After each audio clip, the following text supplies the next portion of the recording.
예, 오늘은 본문 말씀을 갖고 거룩한 미각을 회복해봅시다라는 제목으로 하나님의 말씀을 전하도록 하겠습니다. 세렴이 어제 세렴이네서 혹시 잠을 잤나? 예. 그런 거 알겠어. 또 저기 모자 쓴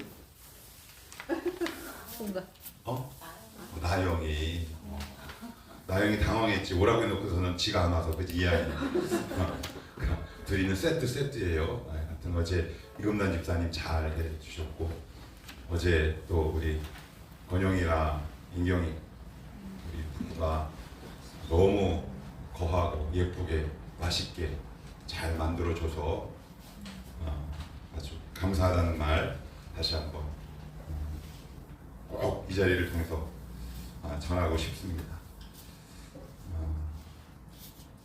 제 목회를 이제 50 중반이 넘어가서 이렇게 하다 보니까 이렇게 자연스럽게 추억이 되고 일명 소환이 되는 분들이 이제 가끔 있습니다.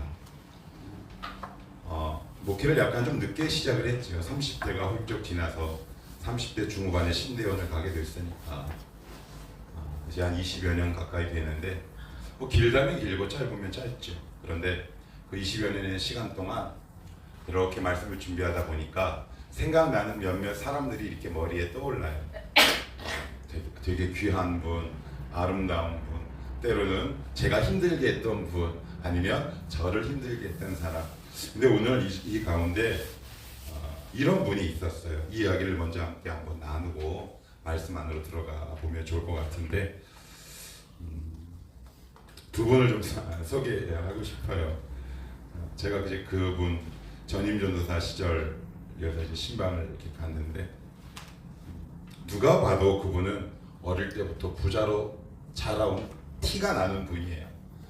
그러니까 외관상으로 집은 외형은 겉 외형은 그렇지 않은데 그 안에 들어가서 살림살이를 이렇게 하나하나 보다 보면 야, 이 집이 굉장히 부자였구나라는 것을 알게 돼요. 그런데 얘기하다가 뭐 부자일 수도 있고 아니면 가난하게 될 수도 있는데 그게 기억에 남는다는 것이 아니라 이제 그분이 당신의 삶을 쭉 스토리텔링을 해주시더라고요. 전도사님. 그런데 제가 얘기를 듣다가 한 지점에서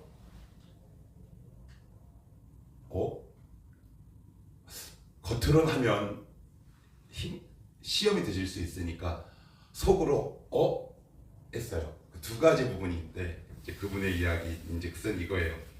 전도사님, 저는요 돼지고기를 먹어본 적이 없어요. 저는 소고기만 먹고 자랐어요. 지금 그분이 아마 80 가까이 되셨을 겁니다. 그러면 지금 80이라고 치면 그 어릴 때 거의 뭐 60년, 70년 전에 돼지고기도 구하기 힘든 그 시절에 소고기만 먹고 자랐다. 이건 굉장한 부자가 아니면 근데 그럴 수 있다고 쳐요. 그런데 정말 저를 공감하기 어려운 이야기를 그 다음에 안에 탁 꺼내는데 저 사실 좀 이 이야기는 창피한데 저는 20살 넘어까지 엄마가 알약을 까줘서 입에 넣어줬어요. 근데 네 하고 공감하는 척 해야 되는데 그냥 황무지같이 태어나고 자란 저의 입장에서는 속으로 이런 탄식이 저도 모르게 나오더라고요. 아이고 잘나셨어요. 자랑은 아닌데. 또 한 분 있어요. 이분은 어떤 분이냐면 이분은 이제 저쪽 아래쪽에서 그 선박 왕의 딸로 태어나신 분인데 이분도 역시 권사님인데 이분 신방 가서 이제 식사를 하다가 이런 이야기를 저에게 들려주시더라고요. 목사님, 저는 한 달 이상 새로 산 옷을 입은 적이 없어요. 그러면요, 그거 뭐 어떻게 누군가에게 나눔하시나요? 아니요. 창고에 이렇게 버려두고 새 옷을 사고 그렇게 약 50년을 살았대요.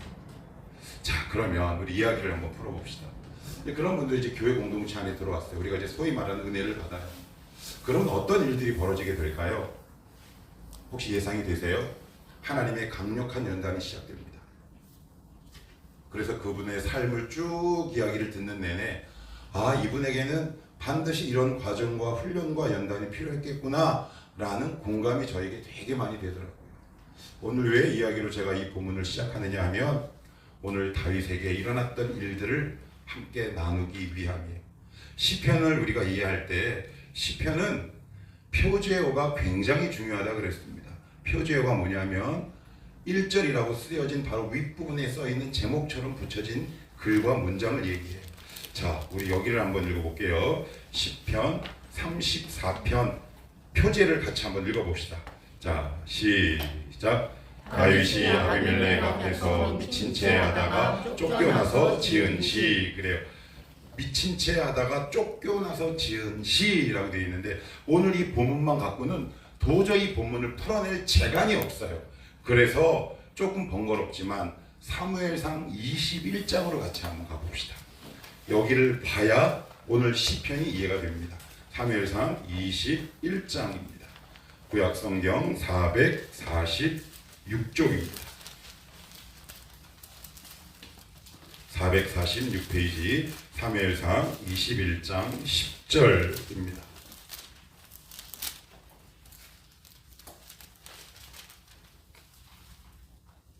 자, 우리 10절 먼저 한번 읽어볼게요. 시작. 그날에 다윗이 사울을 두려워하여 일어나 도망하여 가드왕 아기스에게로 가니.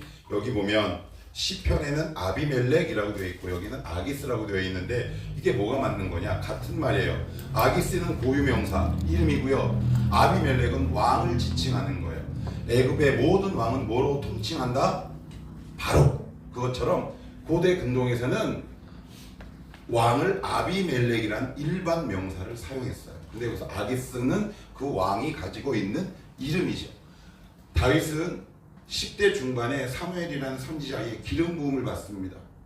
그런데 이미 30대 중후반이 훌쩍 넘은 사울의 눈에, 기존 왕이었던 사울의 눈에 이 다윗은 눈엣가시 같은 존재가 될 수밖에 없었어요. 왜 이렇게 눈엣가시 같은 존재가 될 수밖에 없었느냐? 오늘 우리가 읽은 11절 때문에 그래요. 11절 같이 한번 11절 읽어봅니다. 시작. 아기스의 신하들이 아기스에게 말하되 이는 그 땅의 왕 다윗이 아니니까 우리가 춤추며 이 사람의 일을 노래하여 이르되 사울이 죽인 자는 천천히요 다윗은 만만이로다 하지 아니하였나이까 한지라. 이게 사울과 다윗의 직업은 뭘까요? 군인이에요. 사울은 왕, 다윗은 목동이에요. 그런데 여러분이 만약에 사울인데 나는 왕이고 나보다 믿음의 경력도 적고 훨씬 더 늦게 출발한 리더가, 교회 성도가 아니면 목회자가 사람들이 평가할 때 저 사람이 훨씬 더 능력 있고 힘이 있어 라는 노래를 여러분들 앞에서 부른다면 여러분들은 그 노래를 들을 때 어떤 마음이 들을까요? 여기서 시기 질투하는 사람이 있을까요? 이 사울의 눈에 불똥이 튀기 시작합니다. 그리고 나서는 이 노래가 불려진 이후로 사울의 모든 전 생애와 삶은 다윗을 죽이는 것에 올인합니다. 몰두하고 매진하기 시작해요. 그러니 왕이 추격하기로 마음먹었으니 이제 다윗은 죽을 목숨에 지나지 않아요. 그러면 다윗이 할 수 있는 일은 뭐다? 도망가는 겁니다. 계속 도망갑니다. 십몇 년을 도망갑니다. 그런데 사람이 도망다니다 보면 지치잖아요.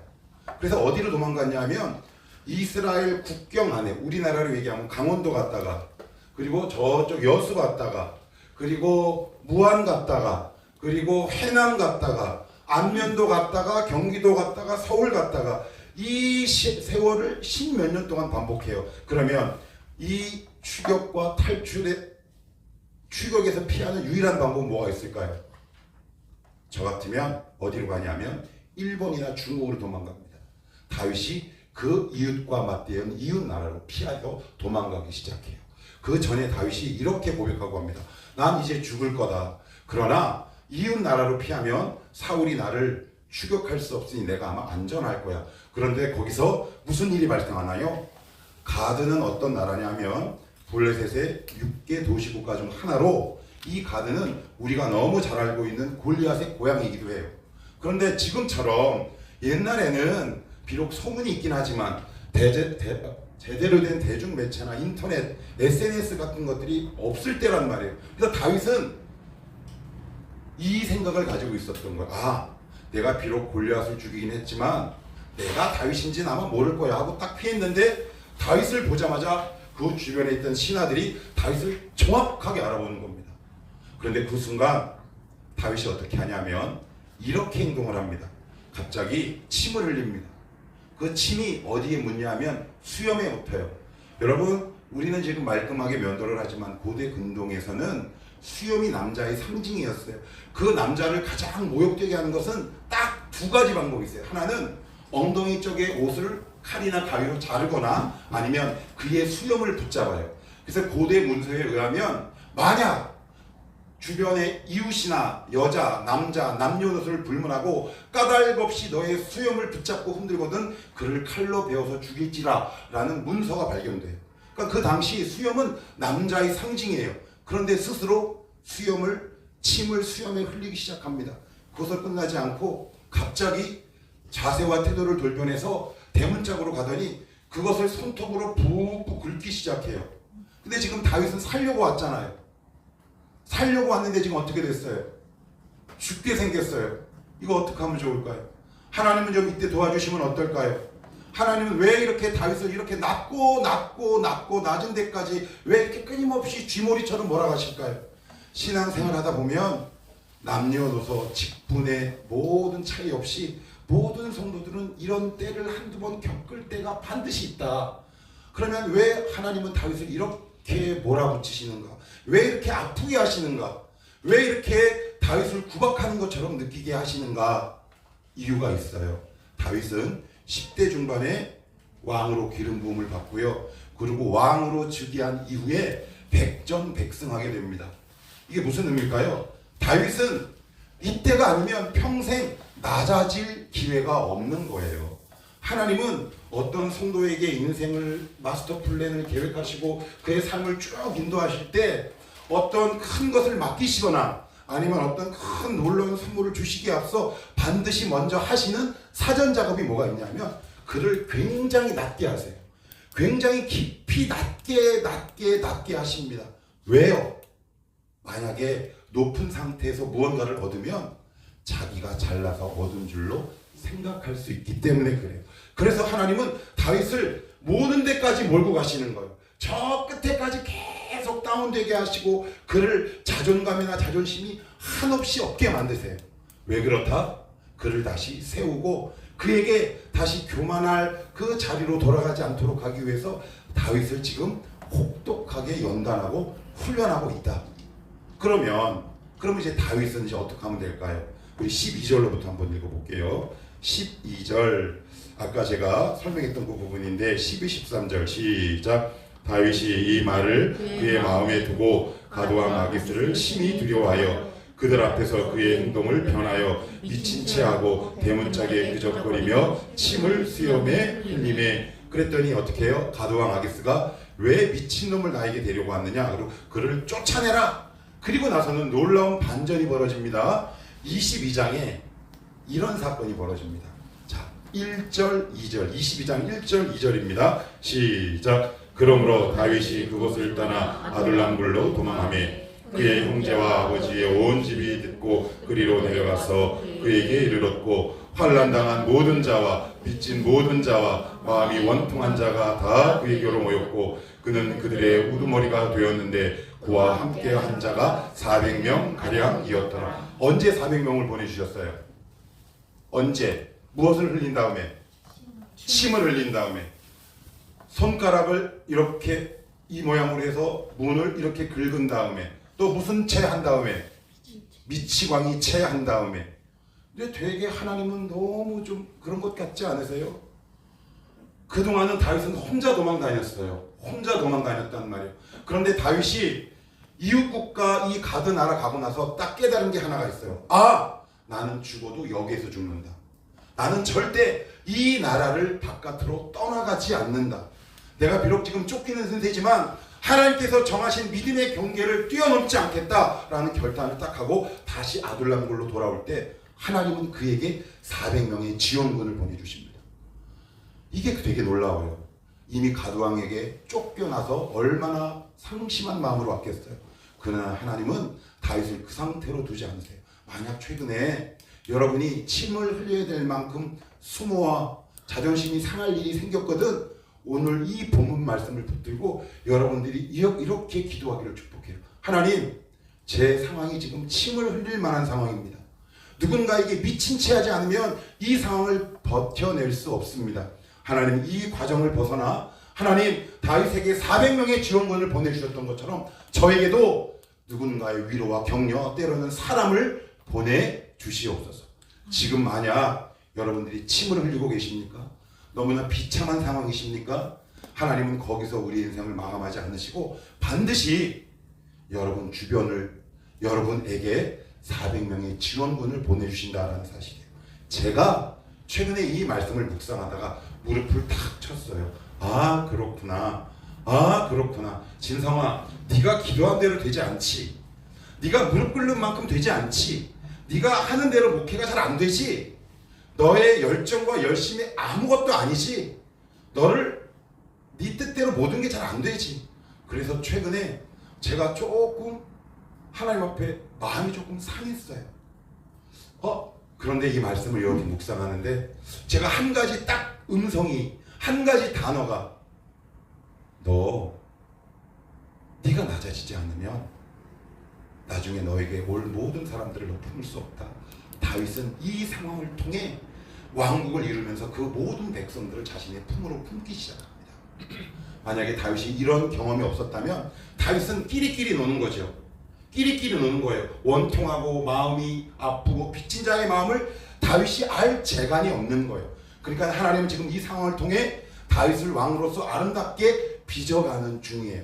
만약에 지금 여러분들이 연단받고 있는 중이라면 하나님이 여러분들을 아름다운 믿음의 왕으로 빚어가는 과정임을 믿음으로 고백하게 되기를 원합니다.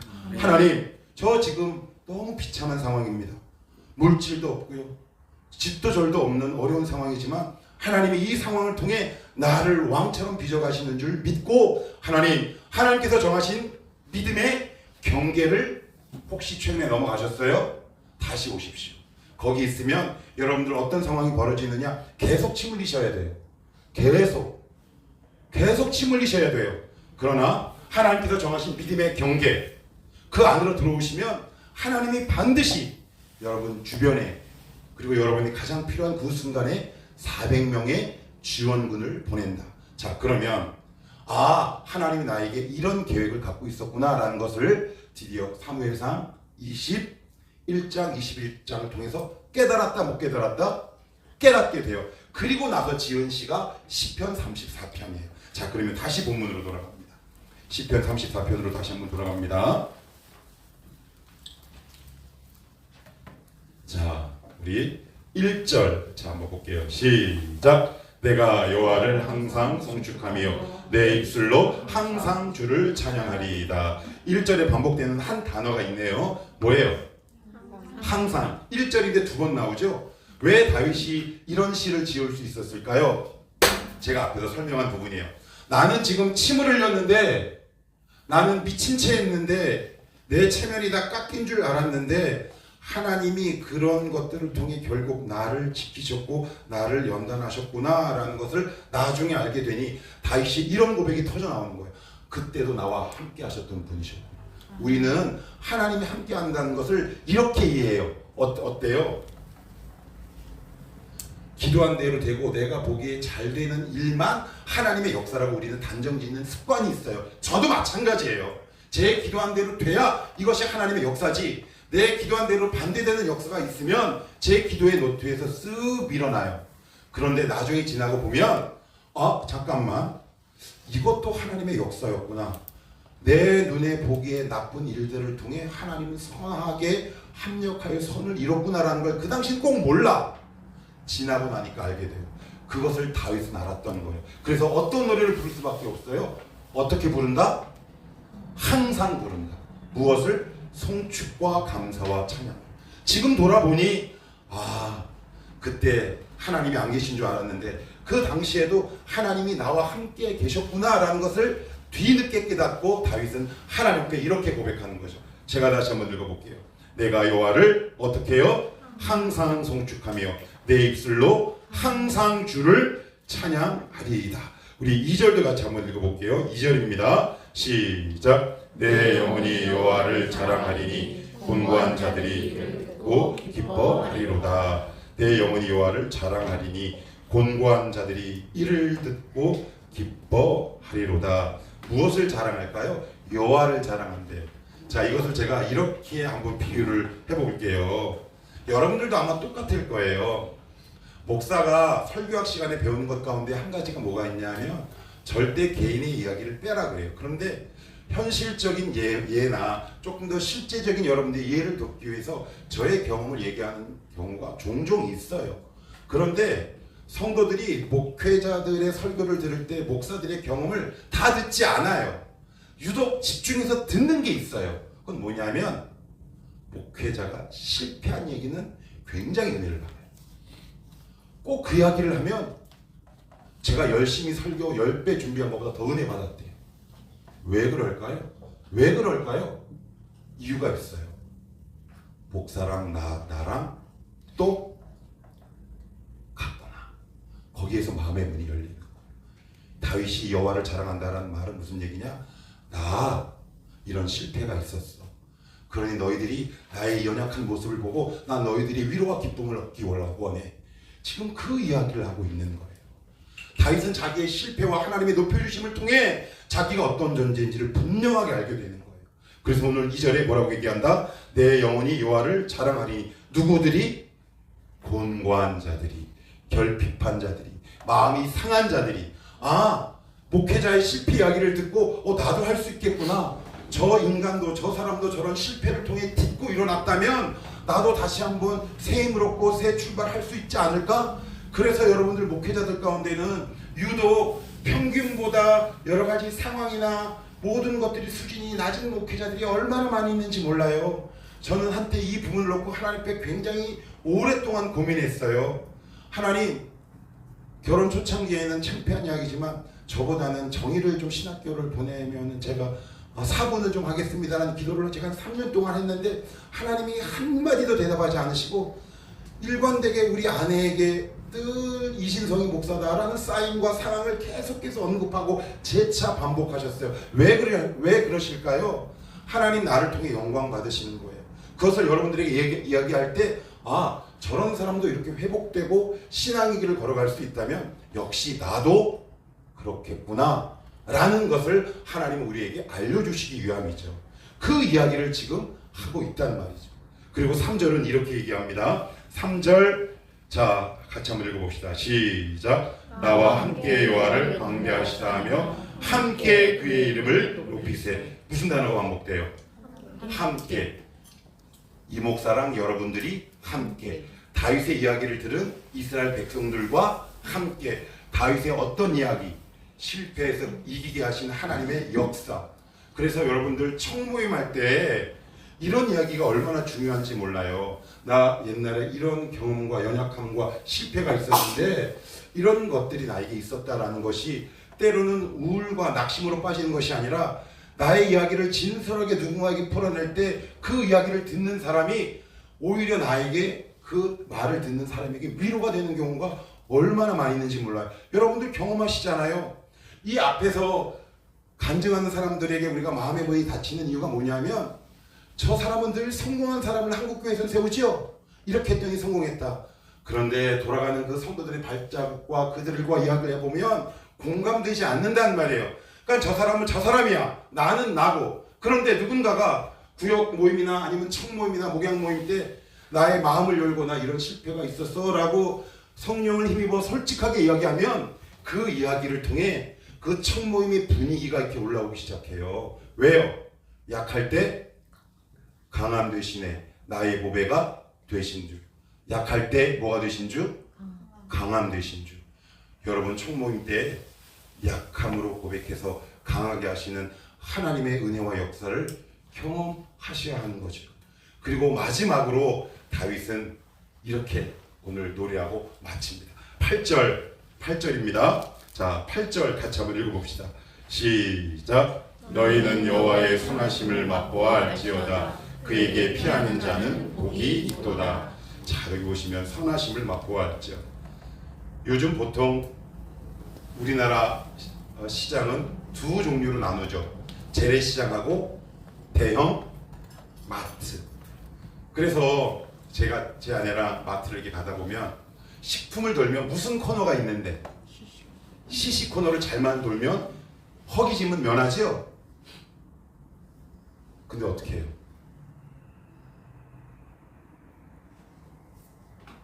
우리는 늘 시식만 하잖아요. 왜요? 뭐가 없어서? 돈이 없으니까. 왜 하나님의 은혜의 세계로 깊이 안 들어갈까요? 대가를 치러야 하기 때문에. 대가를 치러야 하기 때문에 하나님의 깊은 그 맛의 세계로 들어가지 않아요. 한번 솔직히 얘기해 봅시다. 나는 지금 하나님의 은혜 예배당에 와서 신앙 세계에 와서 혹시 시식하고 있습니까? 그러면서 이렇게 얘기하죠. 나 하나님 은혜 맛봤는데. 그런데 혹시 그 시식 코너만 돈 곳이 아니라 한 코너에 딱 서서 내 지갑과 카드를 열고 이거 얼만큼 주세요라고 혹시 해본 적 있으십니까? 그래서 우리는 늘 은혜의 시식 코너를 평생 돕니다. 평생 돌아요. 하나님 이야기를 합니다. 그러나 거기에 깊이가 결여되어 있습니다. 왜 그럴까요? 우리의 신앙이 시식 코너식 신앙이기 때문에 그래요. 지금 여러분들 하나님이 어떤 세계로 불러들이고 있습니까? 혹시 시식하고 있습니까? 왜 그 시식 코너에서 그 물건을 맛있음에도 불구하고 사지 않는다고요? 어제도 이금단 집사님이 당신의 이야기를 풀어내시면서 그런 부분이 마음 아프셨다 그랬잖아요. 아이들이 뭐 사달라 그럴 때 가격 보면은 엄두를 내지 못했다고. 오늘 말씀을 전하고 여러분들이 들을 때 아니면 최근에 여러분들에게 주시는 음성이 있을지 몰라요. 너 혹시 네가 내 깊은 세계로 오기 위해서 네가 혹시 나에게 치러야 할 대가가 혹시 있는데 그 치러볼 마음이 있니? 여러분이 결정하셔야 합니다. 그것이 물질일 수 있어요. 그것이 시간일 수 있고요. 그것이 결단일 수 있습니다. 그것이 순종일 수 있다고요. 그런데 우리는 시식만 합니다. 아, 여기 맛있네. 맛있네. 그리고 나서는 이렇게 얘기하죠. 그리고 나서는 어디 가서 사냐면 저의 이야기 할게요. 여러분 이야기 말고. 목회자니까 이렇게 돈이 많지 않아요. 시식을 하고 나서 어디서 사느냐? 결국 시장에서 가장 안 좋은 물건을 삽니다. 누가? 내가. 뭐가 없어서? 돈이 없어서. 이것을 우리에게 적용하면 치를 대가가 싫은 거죠. 그래서 우리는 대가를 싸게 치를 값싼 것들만 선택하기 시작하는 겁니다. 그러면 여호와를 맛보기 어렵습니다. 깊이 들어가십시오. 오늘 설교 제목처럼 잃어버린 거룩한 미각을 여러분들 깨워나기를 축복합니다. 하나님, 제가 치러야 될 대가가 있습니까? 최근에 하나님께서 순종하라고 명령하셨는데 제가 이것 때문에 뭔가 치러야 될 대가가 너무 싫어서 내가 평생 남은 시간도 시식 코너를 돌며 살아갈 수 없습니다. 이제는 시식 코너가 아니라 내 지갑과 카드를 열어 정당한 대가를 치르고 그 깊이 있는 맛의 세계로 들어갈 수 있도록 저를 도와주시옵소서. 이렇게 고백해 보시겠습니까? 그럴 때 이 시편 34편의 시가 여러분의 시가 될 줄로 믿습니다. 아멘. 왜 우리는 시가 왜 공감되지 않을까요? 왜 다윗의 시가 우리의 삶에 전혀 울림이 없을까요? 이유는 너무나 분명합니다. 하나님을 깊이 맛보지 않았기 때문에 그럽니다. 신앙생활 그냥 그런 거야. 그렇지 않습니다. 여러분들이 어느 시점에 반드시 가시던 걸음을 잠시 멈추시고 하나님께서 너희가 한번 먹어볼래? 대신에 네가 나에게 치러야 할 가격이 있어. 그런데 혹시 그거 치를 수 있겠니? 라고 하나님이 여러분들에게 물어보신다면 하나님 앞에 이렇게 고백하시면 좋을 것 같아요. 하나님, 저 그동안 장아찌 코너, 물 코너만 돌았는데 하나님 그냥 이제 앞으로는 여기서 제 카드 내고 이 음식을 제가 사서 한번 먹어보겠습니다. 그럴 때 여러분의 신앙의 맛이 깊어질 줄 믿습니다.